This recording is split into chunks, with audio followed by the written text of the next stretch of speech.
LinkedIn wants you to apply for fewer jobs. Blue Origin's New Glenn rocket launched into orbit on its maiden flight. And the FTC sued John Deere over unfair corporate tactics and high repair costs. It's Thursday, January 16th, and this is Engadget News.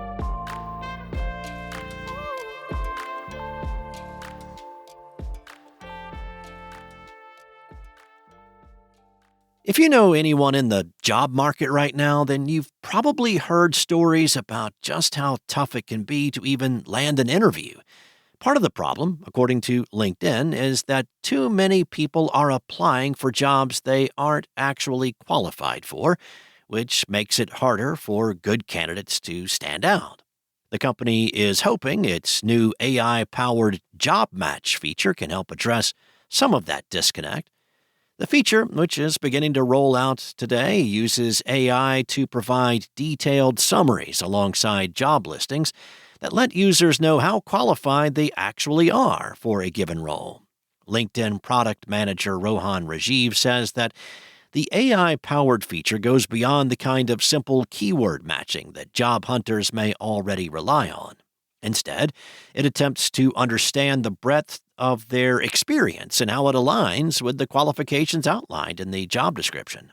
The goal is to help surface the jobs a person is most qualified for and discourage people from applying to roles that they aren't.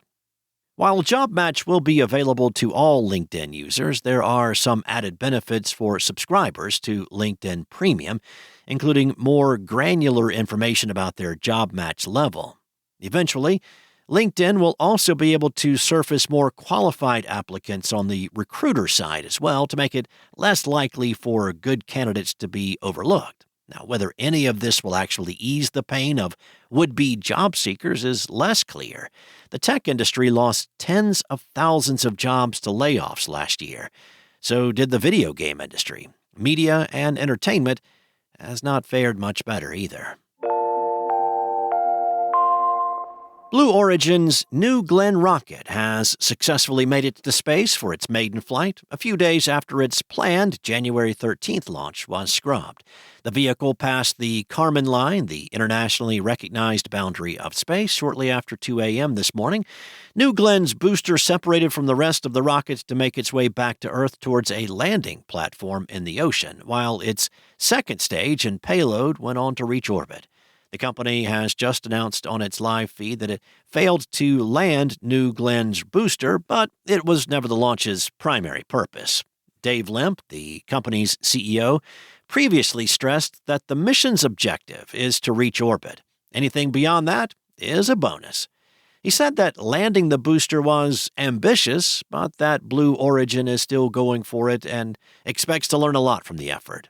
Notably, it took SpaceX 3 years of landing tests before it was successfully able to land Falcon 9's first stage on a drone ship in the ocean. New Glenn is a heavy lift launch vehicle with a booster that was designed to be reused for a minimum of 25 flights. Blue Origin describes it as a giant, reusable rocket built for bigger things. It has a massive payload capacity and can carry more than 13 metric tons to geostationary transfer orbit and 45 metric tons to low Earth orbit. For its maiden flight, the vehicle carried the company's Blue Ring Pathfinder, which is part of its Blue Ring platform that will offer spacecraft services to clients like the Pentagon. The mission is meant to test Blue Ring's core flight and ground systems, as well as its operational capabilities. The Federal Trade Commission has filed a suit against John Deere, accusing it of unfair practices that force farmers to pay higher than average repair costs. The federal organization, along with attorneys general for Illinois and Minnesota, are alleging that the company engages in practices that keep farmers from being able to make repairs on equipment they own. In other words, this is another salvo in the ongoing right to repair battle.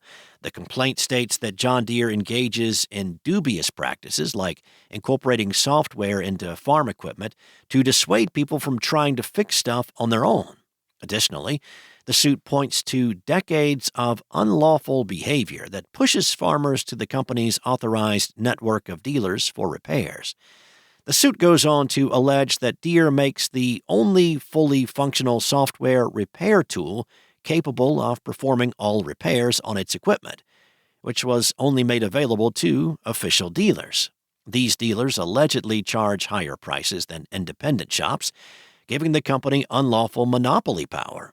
Farmers have long maintained that they can conduct basic repairs on equipment, but the computers lock the systems from working again until an officially licensed technician does their thing.